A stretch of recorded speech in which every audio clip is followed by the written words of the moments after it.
Latest episode দেখুন একদম add free. 97, 98, 99 আর এই 100। আরে কানাই, দাঁড়াস না, আরো চেষ্টা কর, আরো। ওই উৎকচ অসুরটাকে 1-2 বার আছাড় মারার সুযোগ আমি তোকে ঠিক দেব। আর না দাদা, আর না। দাদা, এই ঝগড়ুটে গোয়ালাকে 1,000বার উৎপোষ না করে কোথাও যেতে দিও না। রাধা, তুমি একদম ঠিক বলেছো। কানাইকে বরং নিয়েই যাওয়া যাক। চল কানাই। না দাদা।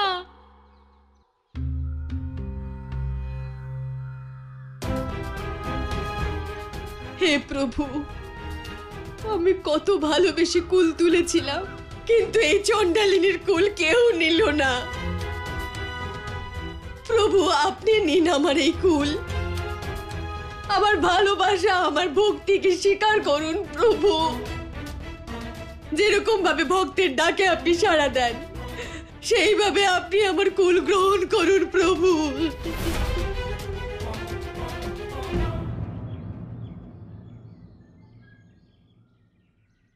আমার দুঃখ দূর করুন, আর এই অভাগীর কুল গ্রহণ করুন।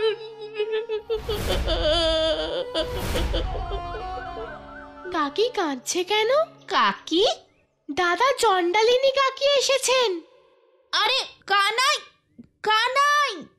सुनत भक्त का करुण निवेदन, सुनत भक्त का करुण निवेदन, ऐसो धाय चले हैं भगवान। प्रभु को अपनी सुध बुध नाही, भक्त को इत उत खोजत जाहि। কানাই এভাবে দৌড়ে কোথায় যাচ্ছে? प्रभु है भक्तन के কানাই, আরে ও কানাই। स्वभाव, भक्त के मन में दासो কাকি, फल जीवन में, धन्य हो कान्हा तुम हितकारी।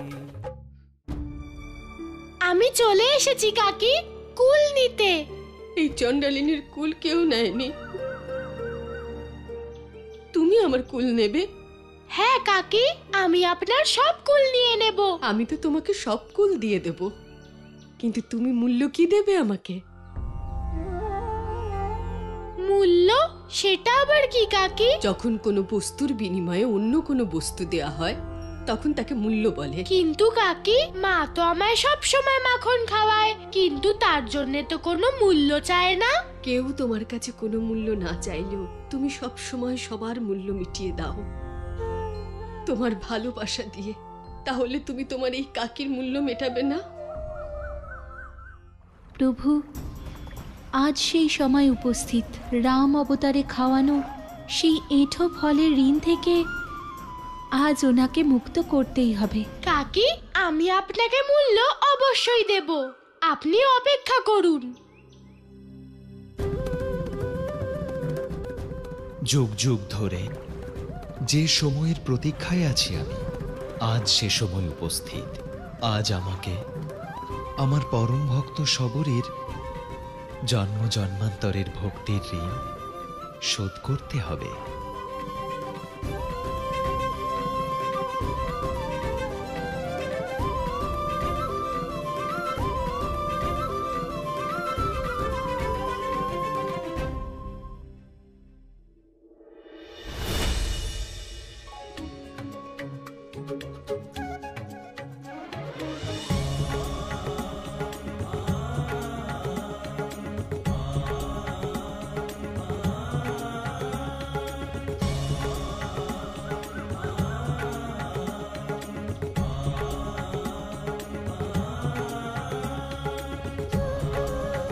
আমি মূল্য চেয়ে কোনো ভুল করলাম না তো? ও যদি আর ফিরে না আসে তাহলে? আমাকে ভুলে যায় যদি? না না না, ও আমাকে ভুলতে পারে না। কাকি,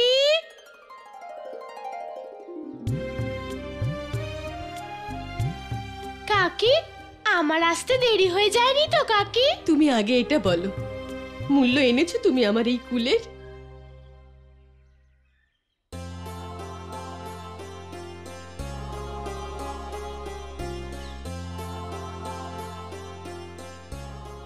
আমার এই কুলের এই মূল্য এনেছো? শুধুমাত্র একটা ধান?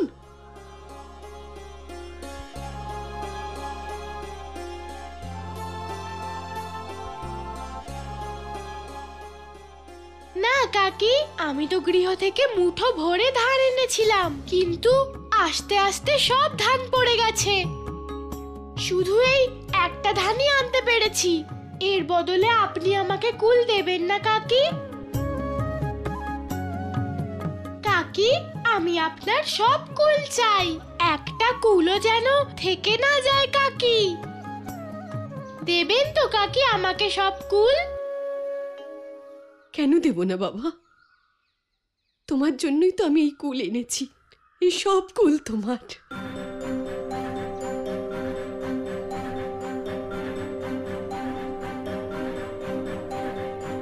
এবার দিন আপনার সব কুল।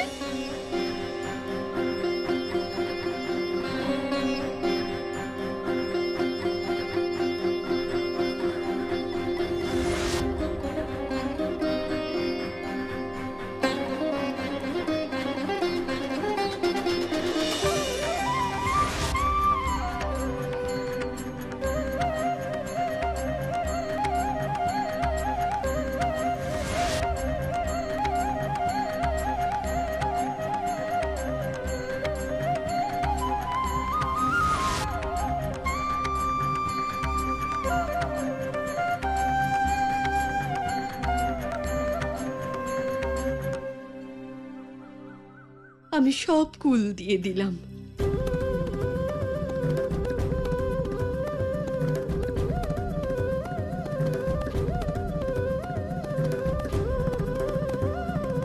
আর আমি আমার মূল্য পেয়ে গেছি।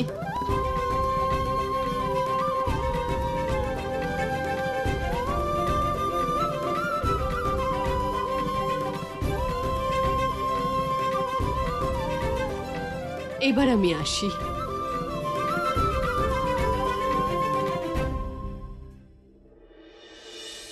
প্রভু, আজ বহু যুগের প্রতীক্ষার পর সবরই নিজের ভক্তির মূল্য পেয়েই গেছে।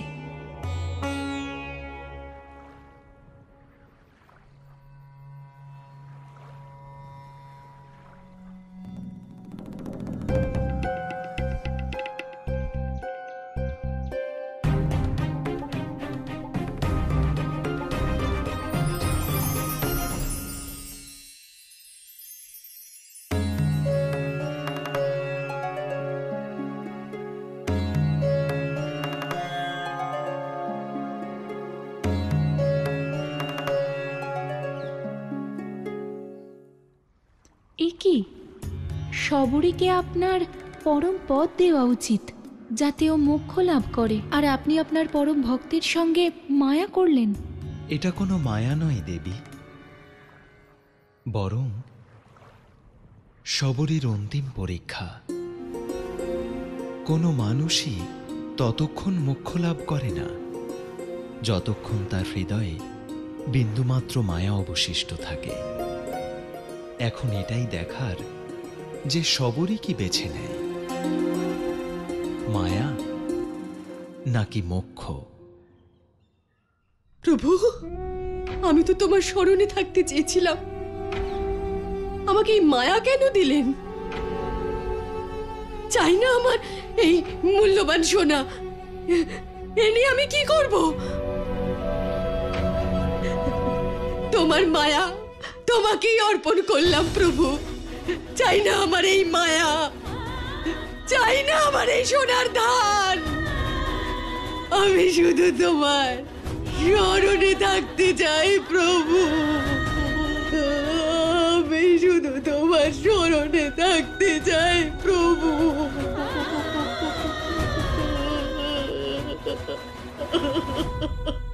তথাস্তু, তুমি যা চাও তাই হবে। আমি তোমায় মোক্ষ প্রদান করছি সবরী।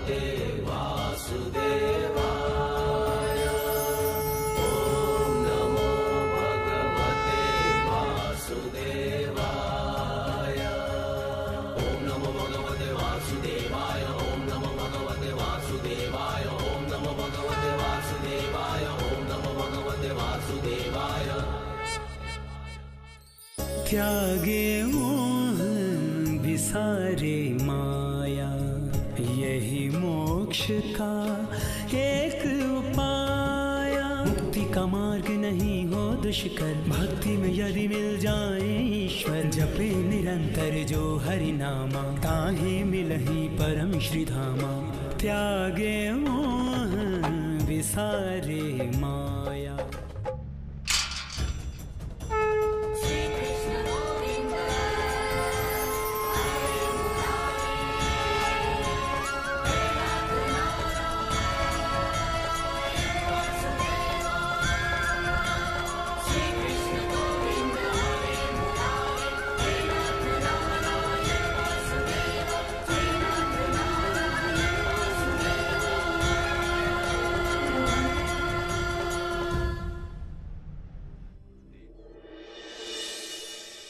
জানো এই কুল কার?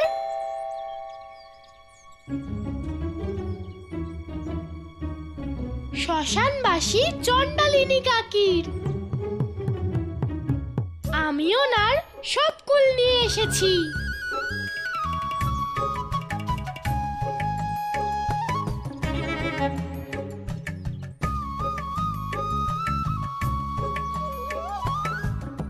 এত মিষ্টি কুল আমি আগে কখনো খাইনি। যদি তোমাদের আমার কথা বিশ্বাস না হয় তাহলে নিজেরাই খেয়ে দেখো। এমন কুল তোমরা জীবনে আর কখনো পাবে না। আমরা আমাদের কানাইয়ের কথা শুনবো না, এমন হতে পারে কি? সখা জীবক,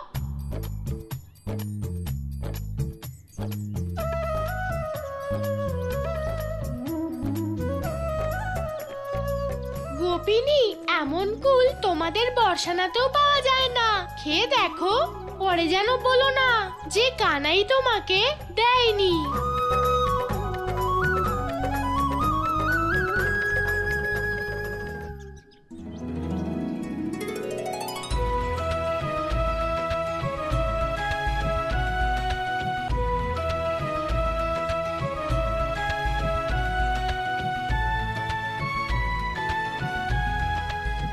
প্রভু, আজ আপনি শুধু শবরীকে মোক্ষলাভই করেননি, আপনি আমাকেও ভক্তিরসে পরিপূর্ণ ওই ফলের স্বাদ গ্রহণের সুযোগও দিয়েছেন, যার থেকে ত্রেতা যুগে আমি বঞ্চিত ছিলাম।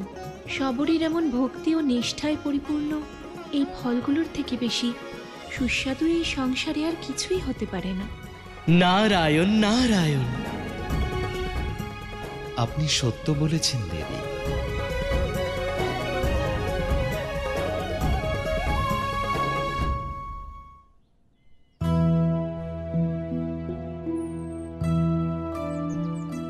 উৎকচের কথা তো আমি ভুলেই গিয়েছিলাম।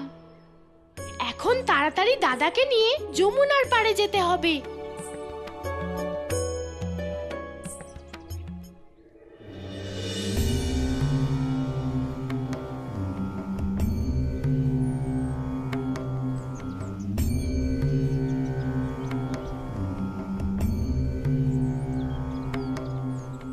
আমার সব স্বপ্ন ভেঙে গেল আজ।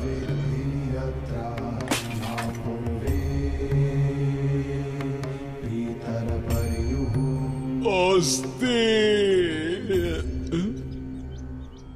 বোন, দেখ বোনে কি হয়ে গেল। অস্থির, এই অনর্থ কেন ঘটলো? আমি এমন কোন পাপ করেছিলাম বোন, যে আমার এক স্ত্রী স্বাধীন জীবন যাপন করতে চলে গেল, আর আরেক স্ত্রী চিতার উপরে শুয়ে আছে। বোন, তোর দাদা একা হয়ে গেল।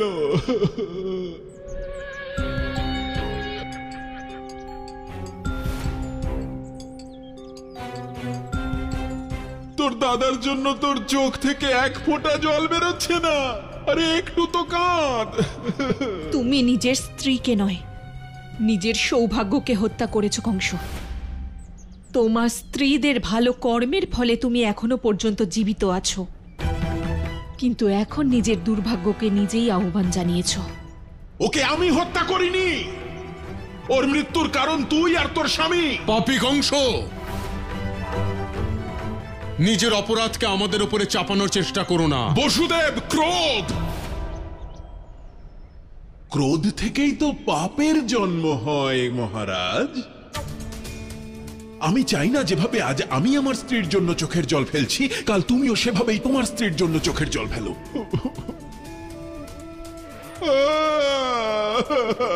বোন, তোর মনে আছে ছোটবেলায় যখন তুই খুব দুঃখ পেতি, তখন আমার পিঠের ওপর চড়ে বসতি আর আমি তোকে ঘোরাতাম।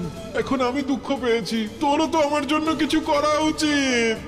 নে তাহলে এবার তুই বলে দে বোন, তোর অষ্টম পুত্র কোথায় আছে?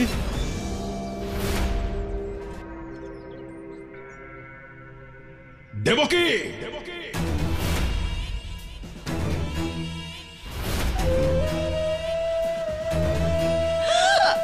কংস, ছেড়ে দাও আমার দেবকীকে, ছেড়ে দাও। কংস, এটা ভুলে যেও না যে আমার বাহুতে এখনো শক্তি আছে, যে তোমার মতো অধর্মীর হাত থেকে আমি আমার স্ত্রী এবং পুত্রকে রক্ষা করতে পারি। সেটাই তো আমি শুনতে চাইছিলাম বসুদেব। তোমার নিজের স্ত্রীকে রক্ষা করার কোনো প্রয়োজনীয়তাই নেই। রক্ষাই যদি করতে চাও তাহলে তোমার ওই বিশ্বস্ত অক্রূরকে রক্ষা করো। বুঝলে না তো? আমিও বুঝতে পারিনি। হ্যাঁ, কিন্তু ও জীবিত অবস্থায় আমার কোনো কাজে লাগেনি। আমার প্রিয় স্ত্রী অস্তি মরার সময় আমায় সব বুঝিয়ে গেল। প্রাপ্তি কিচ্ছু করেনি ভগবান। গুপ্তদ্বার অক্রূর খুলেছিলেন। অক্রূর আপনার নয়, বসুদেবের বিশ্বাসের পাত্র।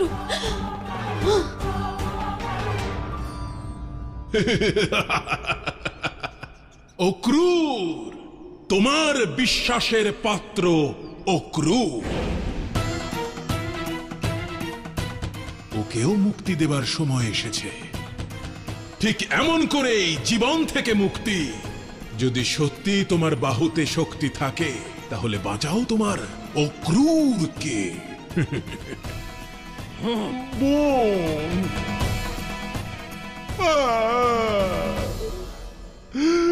অস্তি,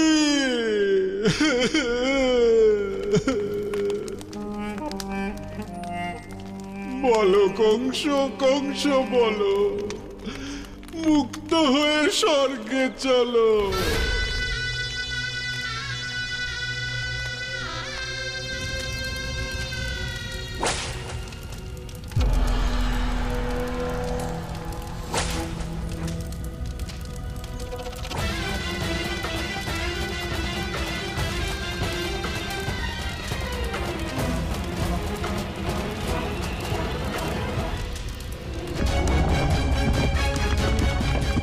মহারানী প্রাপ্তি, মহারানী প্রাপ্তি। যেভাবেই হোক আমাদের মহারানীকে খুঁজতে হবে। চারিদিকে ছড়িয়ে পড়ো তোমরা, আর সব জায়গায় তন্ন তন্ন করে খোঁজো। যাও। কংস মহারানী প্রাপ্তিকে খুঁজে বের করার আগে আমাকে ওনার প্রাণ রক্ষা করতে হবে। চানুর আর সেনাপতি এখানে?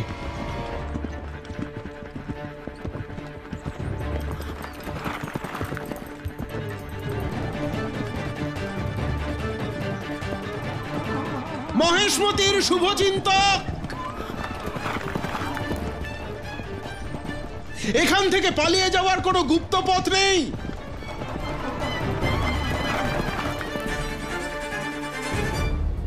এ কেমন বিড়ম্বনা দেবকী। অক্রূর মহাশয় সারা জীবন আমাদের সঙ্গ দিয়েছেন, কিন্তু আজ যখন ওনার জীবন সংকটে তখন আমি কিছুই করতে পারছি না।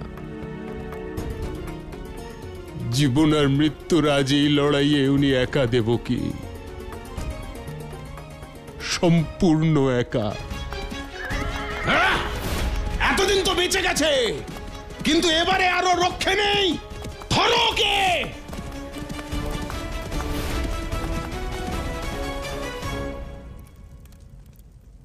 দেবকী, দেবকীর একটাই সমাধান আছে। যদি অক্রুর মহাশয় কোনোভাবে মহেশমতি সীমানার মধ্যে পৌঁছে যায় তবে কংসের সৈনিকেরা ওর কোনো রকম ক্ষতি করতে পারবে না। মহেশমতির পাহাড়ে অক্রুর মহাশয়কে খুঁজে বের করা কারোর পক্ষে সম্ভব নয় দেবকী।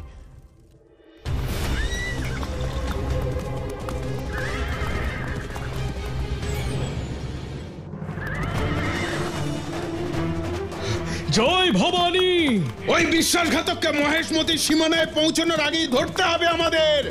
যদিও মহেশমতির সীমানায় পৌঁছে যায় তবে ওকে ধরা মুশকিল হয়ে যাবে। ধরো ওকে।